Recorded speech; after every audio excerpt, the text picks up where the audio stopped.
morning student, myself N.K. Maurya, your bio teacher। इससे पहले हम लोग क्लासिफिकेशन के बारे में बायोडाइवर्सिटी के बारे में स्टडी कर चुके थे। अब क्लासिफिकेशन में हम आज पढ़ेंगे the 5 kingdom classification. 5 kingdom of classification was given by R.H. Whittaker, यानी 5 किंगडम ऑफ क्लासिफिकेशन किसने दिया था? R.H. Whittaker ने दिया था। इन्होंने 5 क्लासेस में डिवाइड किया। First is kingdom Monera, second Protista, third Fungi, fourth Plantae and fifth Animalia. अब एक एक करके हम सारे किंगडम को एक्सप्लेन करेंगे वन बाय वन। सबसे पहला फर्स्ट आता है किंगडम मोनेरा। जितने भी माइक्रो ऑर्गेनिजम्स होते हैं वो इंक्लूड्स होते हैं मोनेरा में। माइक्रो ऑर्गेनिज्म को आप नेकेड आइज से नहीं देख सकते हैं, इसको देखने के लिए हम माइक्रोस्कोप का ही यूज़ करते हैं। There are various type of microscope, जिसमें आपके जो स्कूल वगैरह में रहते हैं नॉर्मली कंपाउंड माइक्रोस्कोप ही रहता है और डिसेक्शन माइक्रोस्कोप। लेकिन जो बुक्स वगैरह में इमेजिंग पिक्चर्स आप देखते हैं वो इलेक्ट्रॉन माइक्रोस्कोप से ही बन के फॉर्म हुए होते हैं। तो इतना समझिए पहले कि इन मोनेरा किंगडम में हम किसको रखेंगे? जितने भी माइक्रो ऑर्गेनिज्म होते हैं उनको हम मोनेरा में इंक्लूड करते हैं। इसके कैरेक्टर्स क्या हैं? माइक्रोस्कोपिक होता है मोनेरा, प्रोकैरियोटिक्स। यहाँ एक बार समझ लीजिए क्योंकि अभी पढ़े भी आए होंगे साइंस में, प्रोकैरियोटिक और यूकैरियोटिक में difference. Prokaryote by means true nucleus is absent. Generally बच्चे कह देते हैं न्यूक्लियस इज एब्सेंट। नहीं, न्यूक्लियस अगर टोटली एब्सेंट रहेगा तो इनमें डिवीजन जो है आर्टिफिशियल या एसेक्सुअल टाइप भी नहीं हो पाएगा। तो हम प्रोकैरियोट्स में क्या कहेंगे कि ट्रू न्यूक्लियस इज एब्सेंट। इसकी नियर प्रोकैरियोटिक साइज जो होती है 0.1 माइक्रोन होती है। अब यहाँ 1 माइक्रोन यानी 1 माइक्रोन इसका इक्वल होता है 10⁻⁶ 1 माइक्रोन की साइज होती है। तो मोनेरा में माइक्रोस्कोपिक होंगे, प्रोकैरियोट्स होंगे। तो जब ट्रू न्यूक्लियस नहीं पाया जाता है तो जाहिर सी बात में है कि इसमें सेल मेम्ब्रेन यानी जो न्यूक्लियर मेम्ब्रेन होगी वो भी नहीं पाई जाएगी। Cell wall present or absent. ठीक, अब इस मोनेरा को 3 क्लासेस में कैटेगराइज किया गया है। फर्स्ट इज आर्कियोबैक्टीरिया, यानी अर्थ पे सबसे पहले जो माइक्रो ऑर्गेनिज्म इंक्लूड हुए थे वे थे आपके आर्कियोबैक्टीरिया, लाइक ए मेथानोजेनिक बैक्टीरिया। अब उसके बाद आता है यूबैक्टीरिया, यानी आर्कियोबैक्टीरिया से इवोल्यूशन हुआ। इवोल्यूशन बाय मीन्स होता है the formation of new species from existing species, यानी पुरानी स्पीसीज से नए स्पीसीज का जो फॉर्मेशन होता है उसको हम बोलते हैं इवोल्यूशन। इवोल्यूशन सडन नहीं होता है, इसको होने में लगभग बहुत ज़्यादा टाइम लेकिन मिलियंस ऑफ ईयर भी लग जाते हैं। तो आर्कियोबैक्टीरिया का जो इवोल्यूशन टर्म्स बना था वो हुआ था यूबैक्टीरिया। यूबैक्टीरिया को ही हम ट्रू बैक्टीरिया ही कहते हैं। ठीक, इसमें बैक्टीरिया के डिफरेंट शेप होते हैं। स्पाइरल, कोकस जो राउंड शेप में होता है, वेप्रो ये कॉमा शेप में होते हैं, और स्पाइरल ये फ्लैजेलाइट लाइक स्ट्रक्चर्स होते हैं।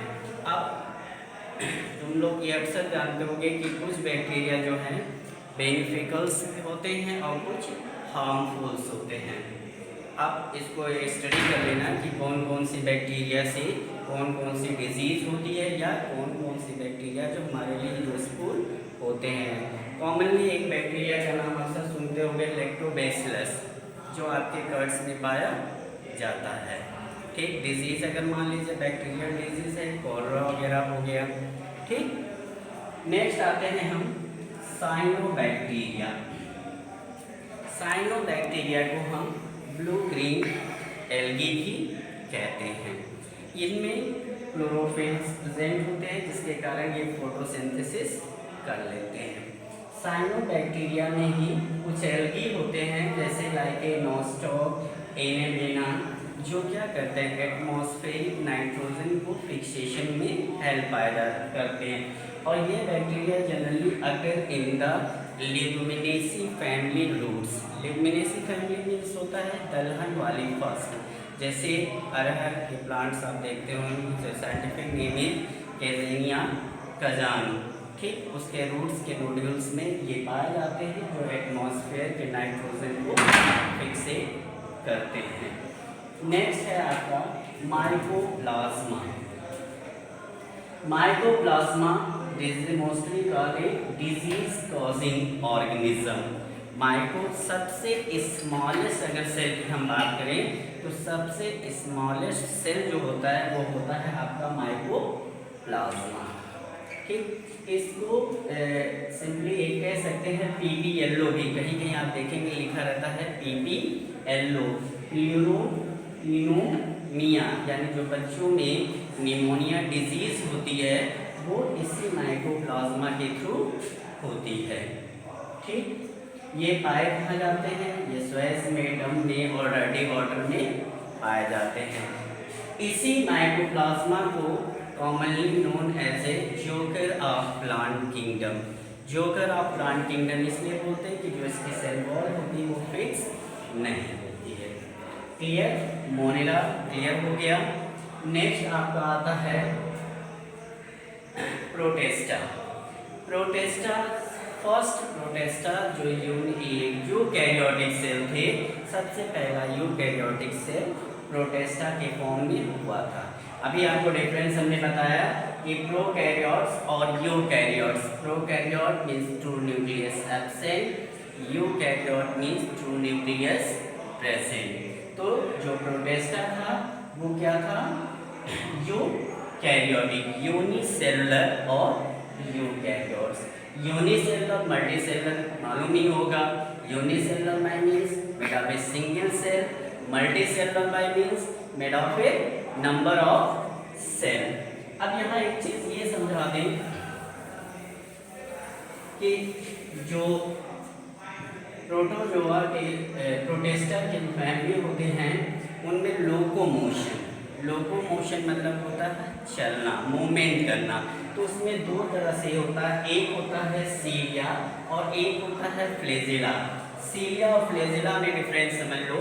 सीलिया मीन्स होता है जब पूरी की बॉडी फिगर्स है उसमें एक सिंगल हेयर लाइक स्ट्रक्चर हो, यानी शरीर के ऊपर केवल एक सिंगल लाइक हेयर स्ट्रक्चर हो, तो इसको हम बोलेंगे फ्लेजिला, ठीक। ये फ्लेजिला किसमें पाया जाता है, पैरामीशियम में पाया जाता है। सेकेंड आता है सीलिया। सीलिया बाय मीन्स पूरी होल बॉडी में स्मॉल हेयर लाइक स्ट्रक्चर्स होते हैं, दिस इज सीलिया। कंफ्यूज मत कीजिएगा कि फ्लेजिला एक सिंगल हेयर लाइक स्ट्रक्चर होती है और सीलिया जो है number of hair like structures body में प्रेजेंट होते हैं। सीलिया जो है आपके यूग्लिना में पाया जाता है और फ्लेजिला आपका पैरामीशियम में पाया जाता है। यहाँ एक टर्म्स और आता है आपका सीडोपोडिया। सीडोपोडिया जो है जनरली अकर इन अमीबा। जो अमीबा की सेल की बॉडी होती है लाइक दिस। अमीबा का सेल का कोई शेप नहीं होता है, अमीबा का शेप हमेशा चेंज होता है। तो जब भी अमीबा के पास कोई इंसेक्ट आता है तो वो इंसेक्ट को पकड़ने के लिए अपनी जो ये वॉल होती है फाइगोसाइट, इसीलिए कहते हैं इसको phagocytosis. Phagocytosis means self feeding, यानी ये जो आपके पोर्शन है इसी को ऐसे करके इस तरह मूवमेंट्स कर देता है और इंसेक्ट को पकड़, तो this is called pseudopodia. Clear. Next आता है इन प्रोटेस्टा में सेल वॉल एब्सेंट यूग्लिना। ये बहुत इंपॉर्टेंट चीज़ है। जैसे जो वायरस होती है, वायरस को ना तो हम लिविंग कह सकते हैं और ना नॉन लिविंग्स कहते हैं, यानी ये दोनों के बीच की कड़ी होती है। ऐसे ही जो आपका यूग्लिना होता है वो ऑटोट्रॉफ भी होता है और हेटेरोट्रॉफ हेट्रोट्रॉप्स भी होता है, यानी जब तक इसको सनलाइट मिलता रहता है, अवेलेबल होता है, तब तक अपने फूड्स को सेल्फ प्रिपेयर करता, अदरवाइज वो दूसरे पे डिपेंड हो जाता है। जितने भी प्रोटोजोआ होते हैं, ध्यान दीजिएगा, जितने भी प्रोटोजोआ फैमिली होती है वो सारी की सारी इंक्लूड होती हैं किसमें, प्रोटिस्टा में। अब प्रोटोजोआ की जान लीजिए, प्रोटोजोआ यूनिसेलुलर होते हैं, एक्वाटिक होते हैं, फ्री लिविंग होते हैं, पैरासाइट्स होते हैं और सिम्बायोटिक। ये दो चीज़ तो क्लियर ही होगा आपको। फ्री लिविंग मतलब स्वतंत्र रूप से रह सकते हैं, पैरासाइट्स मतलब केवल वो दूसरों पे डिपेंड हो, सर्च फूड यानी फूड को लेने के लिए केवल डिपेंड हो दूसरों पे, that is called parasites.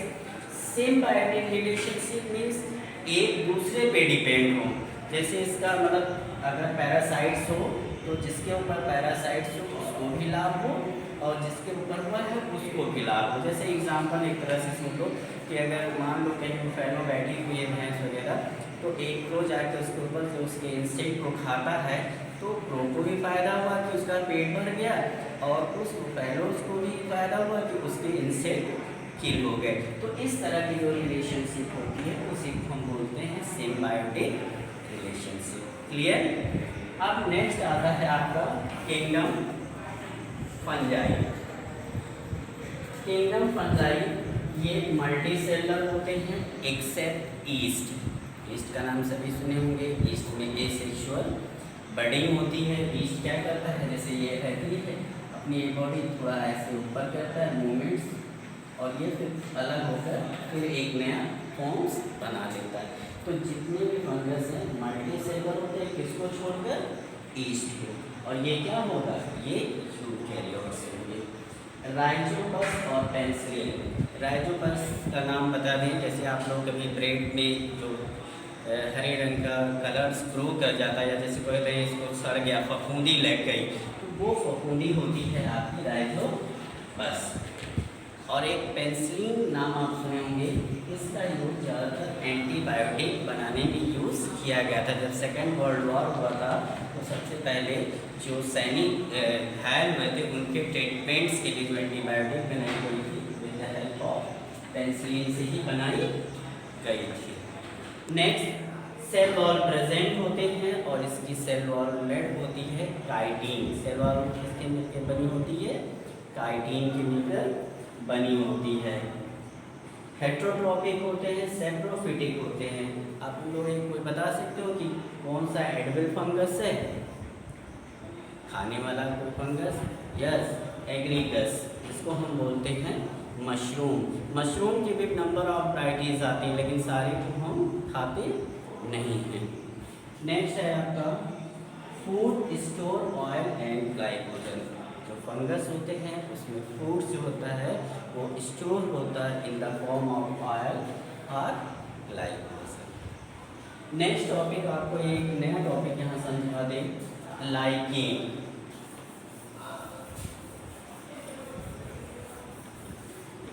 Lichen क्या होता है? Lichen symbiotic relationship between algae और फंजाई, यानी एल्गी और फंजाई के रिलेशनशिप से लाइकेन का फॉर्मेशन होता है।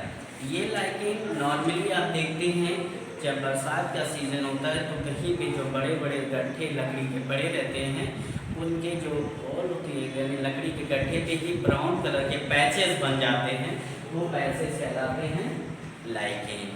अब इसमें एक बहुत इम्पॉर्टेंट क्वेश्चन आता है, अक्सर एग्जाम में पूछा जाता है कि जो एयर पोल्यूशन होता है उस एयर पोल्यूशन का इंडिकेटर कौन होता है? तो उस एयर पोल्यूशन का इंडिकेटर होता है लाइकेन, यानी जहाँ पर सल्फर डाइऑक्साइड एयर पोल्यूशन में इसकी मात्रा अधिक होगी वहाँ पर लाइकेन कभी ग्रोथ नहीं करेगा। क्लियर? तो इसको वन बाय वन आप स्टडी कर लीजिएगा, मोनेरा, प्रोस्टेटा, फंजाई, और नेक्स्ट टर्म में हम एक्सप्लेन करेंगे किंगडम प्लांटिया और एनिमेलिया। कोई भी डाउट्स होगा तो फिर क्वेश्चन वगैरह पे कंसल्ट भी कर सकते हैं। लेकिन इसको एक बार अच्छे से स्टडी कर लीजिएगा। Okay, thank you.